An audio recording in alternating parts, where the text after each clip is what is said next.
जय सदगुरु महाराज के जय प्रभु अलग सदगुरु महाराज के శివాయ నమ పరమేశ్వర రూపమైన సర్వ నమస్కారం. మరి అందరము జ్ఞానస్తులే. ఇక్కడ ఎవరి జ్ఞానం తక్కువగానే అనుకొని చెప్పడం అది అసలు కూడదు. దేనికంటే ప్రతి ఒక్కరు నోపులు జ్ఞానం దాగి ఉంది. అది ఎలాగంటే మనలో ఏదైతే ఆత్మని పరమాత్మని గురువులు చెప్తున్నారో ఓం అజ్ఞాన తిమిరంధస్య జ్ఞానంజనాయ శలాకాయ సశురు నిర్మతం యనతాస్మి శ్రీ గురువే నమః. అంటే ఒక్క మనిషి అజ్ఞానంతో పుట్టినప్పుడు ఆ బిడ్డకు అదే మనకు ఏం తెలియదు. అమ్మా ఆడపిల్ల కానీ మగపిల్ల కానీ ఎవరైనా పుట్టినట్టే జ్ఞానం తెలిస్తారు తెలియదు. అమ్మ గురువు అవుతుంది, అమ్మ అక్షరాలు చెప్తుంది, తర్వాత నాన్న గురువు అవుతాడు. తర్వాత మనకు దివి జ్ఞానం చెప్పి గురువులకు అనమాట అమ్మ నాన్న అనమాట పంపిస్తారు విద్య నేర్చుకుని. ఇప్పుడు ఆ పరమ విద్య ఆ ఆత్మ విద్య కొంచెం కొంచెం అనమాట లో అవుతుంది. విజ్ఞానం గురించి సైన్స్ గురించి మరియు ఈ యొక్క బతకనందుకే స్కూళ్ళు ఇవన్నీ క్లియర్ అయిపోయినావు. కానీ అప్పుడులో శ్రీకృష్ణుడు రాముడు అప్పుడులో ఫస్ట్ ఆత్మ విద్య అమ్మ నాన్న నేర్చుకోమని పంపించారు. ఇప్పుడు అన్నమాట అది ఇప్పుడు గురువులు వచ్చి మళ్ళీ భగవద్గీత అష్టాదశ పురాణాలు అని నేర్చుకునేందుకు మరీ చెప్తున్నారు. దేనికంటే ఇందాక అన్నాను కదా, అందరు జ్ఞానస్తులే. ఇక్కడ ఎవరి జ్ఞానస్తులు లేరు కాదు. అది మకిరి పట్టి పట్టి పట్టి పట్టి పట్టి అది మాయలు పడి ఆ జీవనం ఎన్నో జన్మలను ఎత్తుకొని వస్తున్నారు. పునరతి జననం పునరతి మరణం పునరతి జనాని జఠరే సైనం ఇయ సంసారే బహు దుస్తారే కృపహారే సాయి మురారే. గజగోవిందంలో శ్రీ శంకరాచార్య ఇలాగనమాట మనకి చెప్తారు. పుడుతున్నాం చస్తున్నాం. ఈ యొక్క జీవానే సక్రమంలో పడిపోతుంది. దాని గురించినే సత్సంగతే నిత్యంగతే నిర్మూలతం నిశ్చలతత్వం జీవన్ముక్తి అని చెప్తున్నాడు. సత్సంగం వస్తే ఏదైతే మీలో ఉన్న జ్ఞానం దోహదపడిపోన్నాడో మైలు పెట్టుకున్నాడో ప్రతి ఒక్క మనుషులు జ్ఞానం ఉన్నదని చెప్తున్నాం కదా, అది ఇక్కడ ఉంది. ఈ సాక్షాత్ చక్రంలో జ్ఞానం ఉంది. ఈ జ్ఞానంలో మనము ప్రతి ఒక్క మనిషి అది వృద్ధి చేసుకోవాలి. ఎలాగా? అష్ట సిద్ధులు ఉన్నారు, అది గురువులు నేర్పిస్తారు. అష్ట సిద్ధుల్లో ఒక్క సిద్ధి అయినా మనకి కనపరంగా వస్తారు. వచ్చిన ద్వారా ఆటోమేటిక్గా మనలో ఉన్న దివ్యశక్తి జ్ఞానము అది ఉదాహరిస్తుంది. అది ఎక్కడి నుంచే రాదు జ్ఞానము, నీలో ఉంది. కానీ గురువు ద్వారా అన్నమాట అది ఉదాహరిస్తారు. అష్ట సిద్ధులంటే మరి గురువులు చెప్పినట్టు హనుమ అంటే ఆ హనుమ సిద్ధి చిన్న హనుమంతుగా మారే అవకాశం ఉన్నారు. అంటే ఎంత చిన్నవాడు అయిపోతాడంటే మన ఆంజనేయుడు చూసుకుంటాం. మనం రామాయణంలో ఎంత చిన్నగా మారిపోతాడంటే అనేంత కాంట్రాకంట అయిపోతాడు.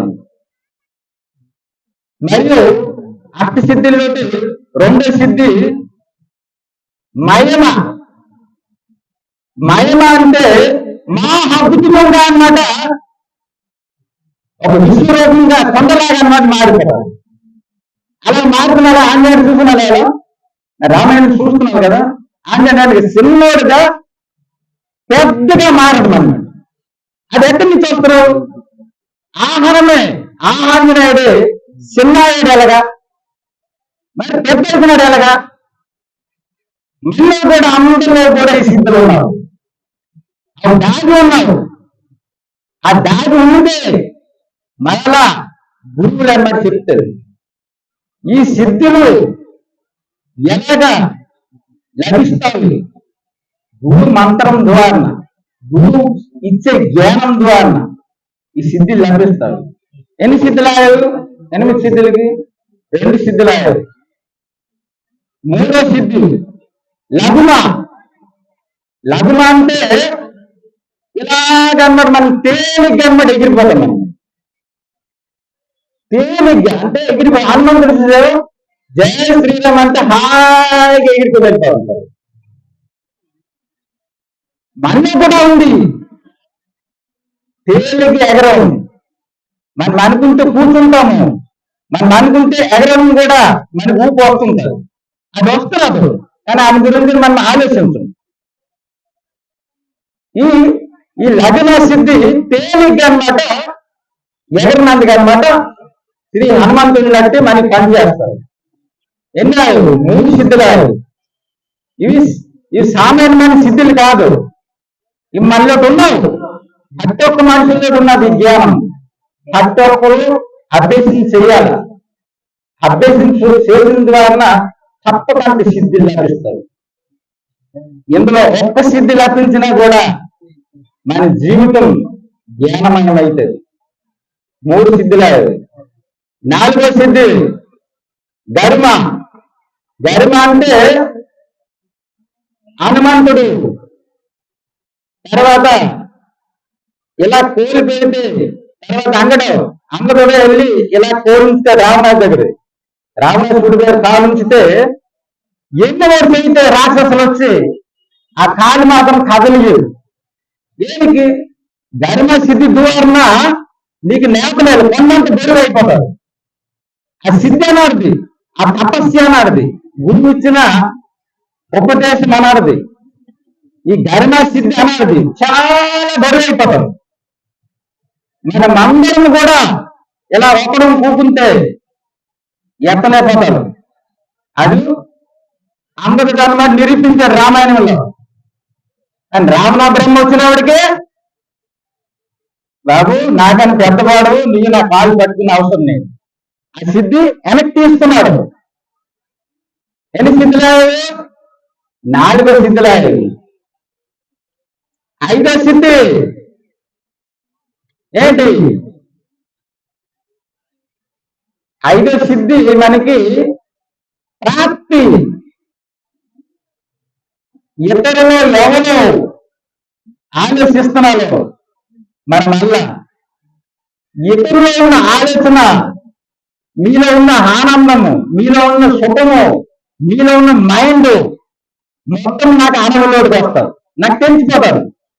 ఎవరైతే సిద్ధి చేస్తుంటారో గురువులు కానీ, భక్తులు కానీ, సిద్ధులు కానీ, ఓజులు కానీ, ఇది పురాతనమైన జ్ఞానం. ఇప్పటి వరకు సైన్స్ ద్వారా అందుతున్నది జ్ఞానం, మొబైల్ ద్వారా, ఇంటర్నెట్ ద్వారా అందుతున్నది. అది ఎలా తీసేదంటే ఈ అర్థసిద్ధుల్లో నుంచి తీసుకుని వెళ్తున్నారు.